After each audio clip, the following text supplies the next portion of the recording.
Hi guys! For today's video, sarap. gagawa tayo ng lauoy with a twist, May mais na guys. tamis. Ayan. Thank you for watching. Sana'y tapusin ninyong aking video. Meron tayong malunggay dito at meron tayong ano dito guys, gabi. Ito naman ay kalabasa, meron tayong kamatis, luya, sibuyas puti, siling green at tanglad. At meron tayo corn guys, mais. Yan, ako nagadgad niyan. Yan. Gagawa tayo ng gulay na sabaw. Ito tayong tubig guys. Ilagay na natin tong tanglad, itong kamatis, at yan, at itong luya. Ilagay na rin natin ang ating sibuyas. Yan. Itong sili, mamaya na to para hindi ganun kaanghang.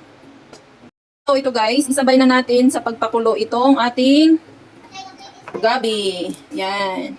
Isama na natin sa pagpakulo guys para mas mabilis dahil wala naman tayong igigisa ngayon. Tapos na itong nahugasan guys bago ko hiniwa. Kaya no worries dyan sa mga germs, okay? Sa mga masila na nanay. Ayan, nilagay ko na rin po yung ating kalabasa. Itaas natin ng kaunti ang ating camera para hindi uminit.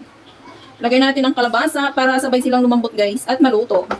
O diba, sabaw. Ang sarap humigop ng sabaw dahil maulan at malamig ang panahon. Nilagay ko na rin yung corn guys para sabay-sabay talaga silang maluto dyan sa ating sinabawang gulay. Guys, na kumulo, saka natin ito ilagay. Yan. Tapos ilagay na rin natin ang malunggay guys. Yan, para mas yummy. O, diba? Ang sarap ng ulam natin. Sabaw. Ating ulam for today. Lahat to guys, puro gulay. Lalagyan ko lang to ng labahita na tuyo. Yung dried fish. Ang sarap. Diba?